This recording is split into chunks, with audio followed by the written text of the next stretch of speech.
Hello everyone and welcome to Off the Shelf Reviews. It's Gaming Friday. I'm Gary. I'm Geoff. Oh, Geoff, where the hell did you come from? You've been gone months. I have calling out from the night. You crawled out of a metro. Yeah. Yeah, everyone, we wanna talk to you about Metro 2033 and maybe just a little bit of Metro Last Light, because I know we're both currently playing that one at the moment. Oh yeah. That was, I kind of exhausted all of my Halloween horror video games. It's kind of a bit of a dry spell. Most of them turned into action-orientated games. Yeah. That kind of lost a bit of atmosphere. But wow, I've got to say, Metro and Metro Last Light have given me, honest to God, chills and shivers whilst playing the game alone in the dark. It's fantastic atmosphere, isn't it? Like a little gem of a first-person shooter, I think. Totally.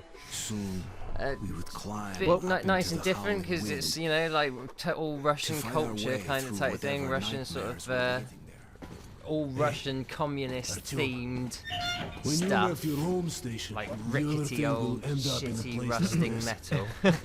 So did you just equate Russia with rusted metal now? Is that what you're getting at? It's these old 80s flipping like networks of just tunnels and Were the metro technology. subways built in case of a nuclear fallout anyway? Yeah. So Yeah, of course they were. there's no surprise where the theme came from.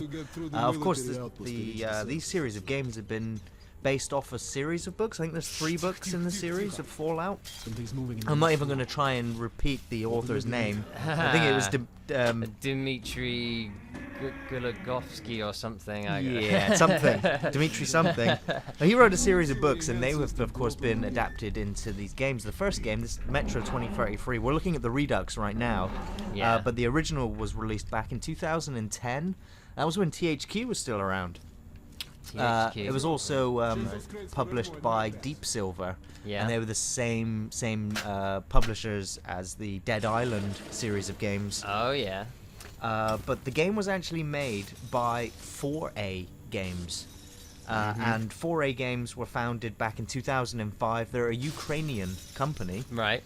And of course, they've only made this and the second Metro game, Last Light. But they are currently working on a third Metro game and an unannounced project or original sort of IP. So something else. Good, But good. as soon as I read that there was actually going to be a third Metro game, very, very happy. I look forward to seeing more from them. Yeah, definitely. This one, I mean, these are the redos, so they do look extra special. Exactly, yeah. But The they redo, were, I believe, they came were out good 2014, so just last year. Yeah, Yeah. I mean, they were still good when they first came out. Still pushing graphics. Well, at the time. I have to say that I thought that this game, Metro 2033, was ugly. My first experience playing the game was on the Xbox 360, and I thought the game looked ugly. Yeah. It really sort of put me Steps to off. take again. But I was already sort of getting immersed into the the detailed environments Yeah. that were in front of me, that that they were so different, each environment, that I could look past sort of some of the graphical faults. It was dank and dark enough that probably could forgive a few muddy textures at the time. But the redo version, I literally thought, it was the second game already. It is leaps and bounds ahead. Yeah, it's also got the constantly stick this gas mask on, which gives it that extra claustrophobic feel. Well, yeah, I was just gonna start talking about the gameplay, because that is pretty damn exciting. It's the fact that your HUD's pretty minimal. Actually, you can see that everything you're looking at is through the gas mask visor, so you can start to see the cracks. Yeah. When you take damage, you can also sort of see the water. Yeah. Which you do. There is a button, I think it was the left bumper button to wipe your face. Yeah. But Wipe the blood off. Wipe the blood and rain off. But I do love the minimalistic look to it, and the fact that you do have a constant air supply. You've got to keep scouring Keep the changing wasteland your for filters. filters. Yeah. And of course, when your gas mask takes too much damage, you've got to find an actual replacement. It can be punishingly difficult, but like the monsters are pretty badass. They're bullet And- sponges, some of these mutants. Yeah, and like some of the little set pieces as well, you sort of get killed if you just do the wrong thing. You've got to kind of know what you're going to do. Yes, the game can be very unforgiving, even on an easier difficulty. If you're not in the right place doing the right thing, Sometimes you're gonna just die. anyway. Yeah. But there's nothing else like it really at the moment, is there? Like in terms of all-around presentation. I can't think of one right now, Jeff. Like I said, I think the last survival horror-ish sort of game that I played was The Fear Within. Yeah. Or for anything that was going to give me some sort of dark atmosphere. Because, you know, you look at the games like Fallout or Wasteland, Yeah. and they sort of take a comical approach Yeah. to the nuclear fallout. There's no sense of peril with them, is there? No. Whereas this game, you get so drawn into the desolation of humankind existing in this environment. Yeah, that's it. Like the grim hopelessness of it all, and the fact that we're like the last of humanity and we're still kind of squabbling in factions. Exactly. It was the fact that I think the fallout occurred during the Second World War, so that the metro is actually filled with communists, and I think there's also a Communists Nazi and party. Nazis, yeah. So there's like 3 different warring parties within the metro, all dealing with the fact that there is an abundance of mutants on the surface, Yeah. the fact that there's radiation pockets everywhere, Yeah. and there's something else. There's something called the Dark Ones. Yeah. Yeah. And they sort of serve as an antagonist, or a mysterious sort of antagonist to your character Artyom throughout the game. Yeah. But the thing it's is, almost like ghostly type things. aren't they? that's what The for me Watchers. gives me the atmosphere, because you'll be in like you'll be on the surface. I mean, the Yeah. game does balance between metro missions and surface missions, but when you're on the surface, you'll sometimes come to a playground, a children's playground that's been nuked. Yeah. And you'll all of a sudden hear children playing and laughing and joking, and it just makes the place feel incredibly haunted. Yeah, I think the nearest thing I think you probably get to this kind of game in terms of atmosphere like that is maybe Dead Space. Absolutely, yes. Although Dead Space is a third-person game as well. Yeah. First-person shooters have gone the way of like Outlast. Yeah, that kind. Well, they're more like you're not run and gun shooting. You're No. like. Well, this is definitely a first-person shooter. There's definitely lots of action pieces in this game. This is a but shooter. It yeah, is a very shooter, much but it's also a stealth game.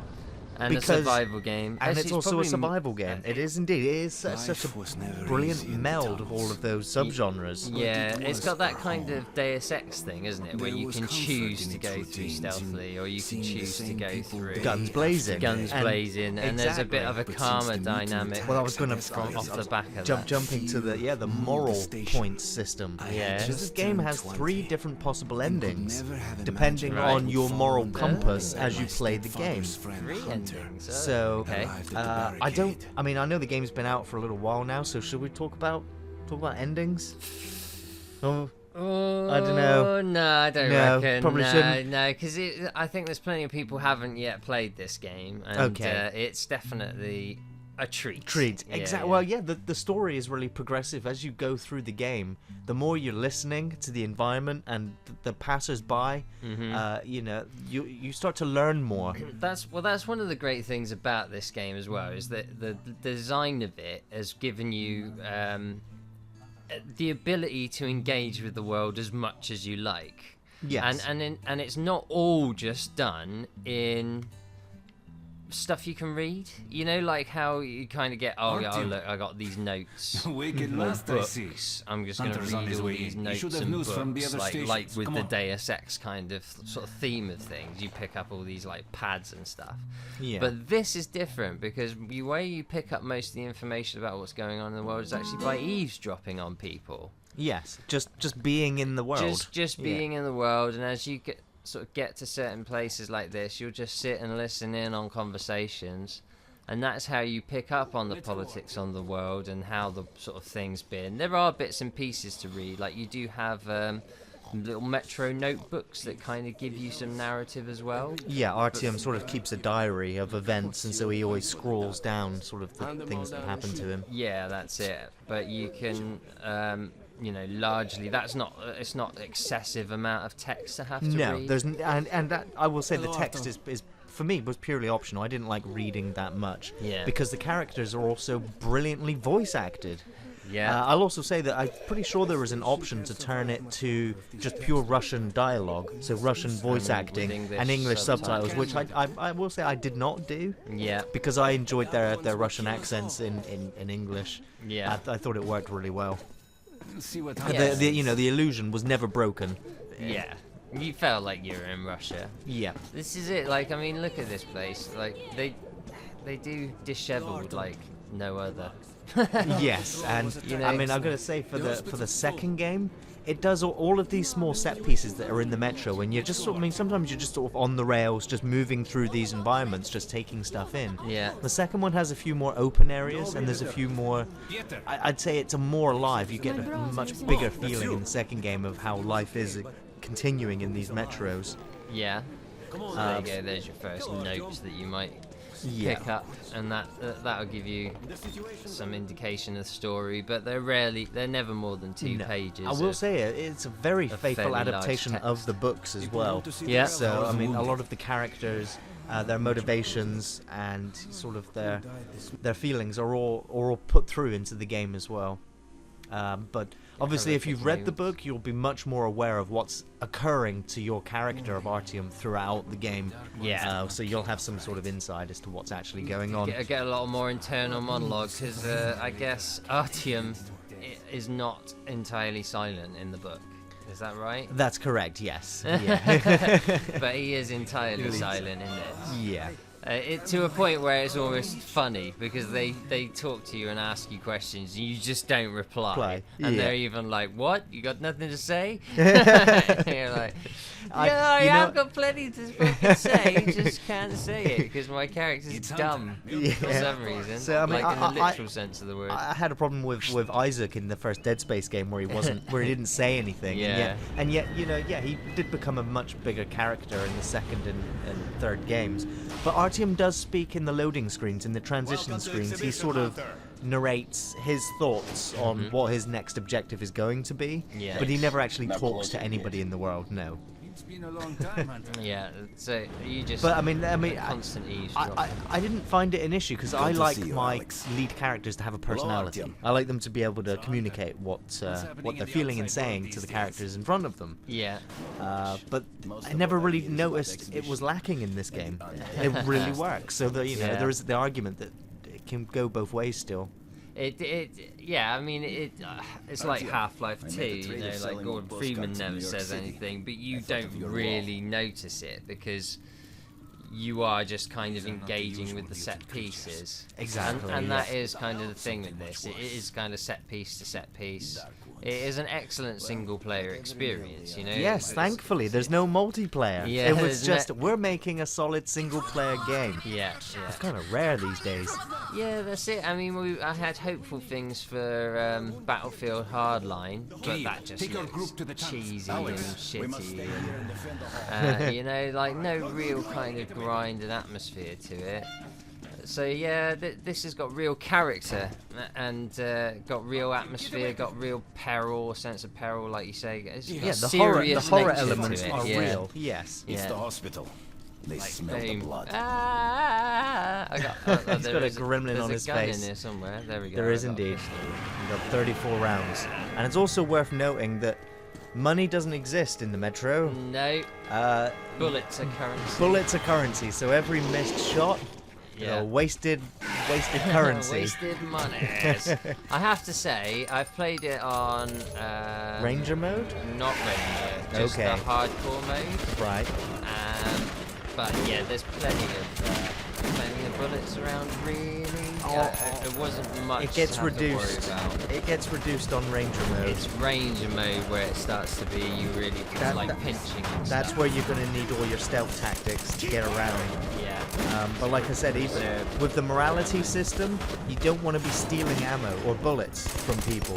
So when you're in the metro and you go wandering around, you're like, oh, there's a bunch of bunk beds on, there's some bullets on the side. I'll just take them. That there will decrease your morale points. Ah. So literally, you can't steal from anybody, you can't kill anybody, I did and not you. know that. So I mean, I got one ending. I don't know, like the ending I will got. I will say I don't know where it stands in the moral. Okay, I can tell you now that the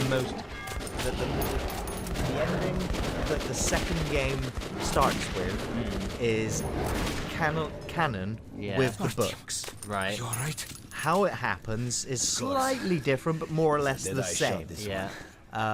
So even if you do get the as the saint ending, I think it's called the enlightened ending in Metro. Right. So even if you got that ending, it's not going to save over into the second game because there'd be no second game. It's not like Mass Effect. No. So it's regardless, but it's the way I like to remember it is the ending that I got. Yeah. Because I will say I played this game Metro 2033. I played it through 3 times. I did it on its Ranger setting and its hardcore difficulty setting, and I absolutely loved it. It was a pleasure to replay, just to exist in that world, which is why I'm also now taking my time with its sequel. I'm almost doing it episodically, because I don't want to rush it and finish it, because I'm going to be like, but at the same time I want it finished, because I don't want to spend too much more time in this Metro. I'm going to start feeling like them. If you see me moping around the house, Geoff... Yeah, you definitely start to feel the sense that you were getting pressed in on, and you're like, I just want to get out of here, get somewhere safe. But it's just never ever safe. Now there is some other strange phenomena and occurrences happening in the Metro. Yeah. Like strange glowing energy balls that will just turn you insane or just kill you on the spot. Yeah. So there's a couple of like timed encounters where you'd have to stand perfectly still and not move and run and cower anywhere. Yeah. And let things pass you by. Big sparky light balls. Listen carefully, Artyom. Yeah, that is you must get like to police station the and find range the of man named threats Miller. that are to you. Tell him what's is happened to me. Pretty much like Still everything no that is tunnels. not your crew. It's hostile. It's Because you will hostile. find hostile humans trust from everything to different you, Artyom. warring Don't let me factions. down. Yeah. You have the mutants, Yeah. you have the dark If we are ones, to Yeah. survive, and you have the this strange threat must be phenomena. Other eliminated. strange anomalies matter which Yeah. occur all over the place. There's I not mean, much variation in the mutants in this game, No. but there's a lot more variation in the second one. They have quite cool mutants though, which are Did not return. they have certain things about them. Like each one thing has a different characteristic which makes them unique. But I had Yeah. given my word. And I learned I'll that just the say right caravan now was heading that to Riga one the of next day, and one of the needed mutants, guards. they're like kind of like I signed tiny on little for ones the which ride. jump out of little tiny holes. Yeah. And they skit along the floor Ah. really fast and just like jab at you. And Yeah. there's a very good little bit of AI in that, in the way that they work, because they deliberately try and catch you off guard. Yeah. Like can try and attack you from angles where you're not looking. So you've got to try and keep your focus on. Don't forget anything, And like they will try and mob you as well. Completely. So suddenly you're in this area, you can see these holes all around. You're like, oh shit, They're gonna pop out from somewhere. Yeah, there's these little fuckers in here, and then it really is like you're constantly anxious. You're constantly like, oh, they're gonna fucking get me, because you keep killing them, but they're still around. You know, Yes. like you got these areas. They're just there to constantly pressure you, keep you moving, keep you focused on what's around you all the time, and that pressure just never goes away. And it's very, very well designed. Like the enemies are designed to make you feel a certain way. Indeed. And that's what's so cool about them, you know. They beautifully correlate into the design. They're not just a bunch of ideas of oh yeah, we think this might be scary. So, you know, a bit like with Dead Space, you know, like the game mechanics centered around on the way the enemies were. Absolutely, yes. I mean, I've got to say that one of the most frustrating mutants to come across is the flying ones, the winged ones, because they have a tendency to pick your character up and fling you somewhere across the map, and you'll have no idea where you've just landed, be totally disorientated in the middle of the wasteland whilst your visor's being cracked open and you can hear your character gasping for air as your filters run out. I gotta say that those were like the bits with the flying creatures, which happens fairly early on. There's not really much of a spoiler, but there's, you know, like there's that one bit where you're kind of out in the open, you're fighting off all the like little dog type grizzlies coming at you. Yeah. And then these flyers come in, and then like there's a set piece where it's inevitably going to grab you and chuck you. Yeah. But it's just getting you trained to know this is what's going to happen to you later on. Yeah, that's it. I mean, but that little one bit, it was not obvious what the hell I was supposed to do, and I was running around there for ages, dying over and over again. Yes, there's a lot of frustrating... And all of that was just because there was a tiny little sort of gap in the fence that opened up, and it wasn't immediately obvious that that's where I was meant to go. Yeah, the game's not going to hold your hand. It does give you a compass. I mean, like, he does go, oh, come over this way at some point, but in all the sort of firefight and me running around trying to stop this thing, you know, like, I was not entirely focused on what he was trying to tell me at the time. As you can see there, you can come in and get like loads of different guns. Go to the armory and get geared up. I do like the inventory system. I think you can hold 3 guns at any one point. You can hold any 3 guns you like. There's the pistol, there's the submachine gun, there's the rifle, and there's the shotgun. Yeah. Yeah, there's not like a fucking huge array of weaponry, but they're just like the kind of ones you got there. There's something to suit everybody's kind of style. Yes. And whether you want to go silencer pistol, or whether you want to go, you know, heavy duty assault rifle, or you can just, you know, go rifle with a scope. I gotta say, I personally like the 4-barrel shotgun. Right. Yeah. the double barrel? Well, in the second game, there's definitely a 4-barrel shotgun. I'm not sure if the first one has a 4-barrel. I think it does. You fire 2 shots and then fire 2 more shots before reloading. Oh, right. No, I've not seen that. That's a very tasty weapon. Bam. Bam. Yeah, no, they've got the kind of general, like, semi-automatic shotgun, which takes quite a long time to reload, because you've got to whack in, like, 7 shells again. Yeah, and the submachine gun, which constantly jams. Always overheats and jams. You got the overheating, so shitty submachine gun, which I don't really use very much. You've got the solid, never fails AK. Yeah. Then a bit later you get into more modern, advanced assault rifles. I would say actually this game lore, quality of some of the later guns that you can seem to be pick up suggests that this might have happened in the 80s. This nuclear war. Okay. Yeah. 80s, possibly the 90s. There is a mixture of weapons available in the game for time period wise. Yeah. And like makeshift flamethrower as well. You get somewhere near to the end. Yeah. But you do get them quite late in the game. So you don't get to have too much fun with them. But I'm guessing you probably should, replay on harder difficulty. I said I'm ready. So you're ready to move out? You still need to get armor weapons. On the double. I don't know. I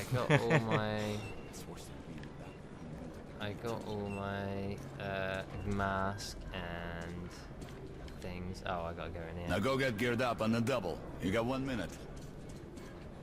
So yeah, I think we've pretty much highlighted all of the pros with the game. I've literally, like I've said earlier, I keep coming back to this game. As soon as I've got a break, I just want to go back to the Metro and immerse myself back into it.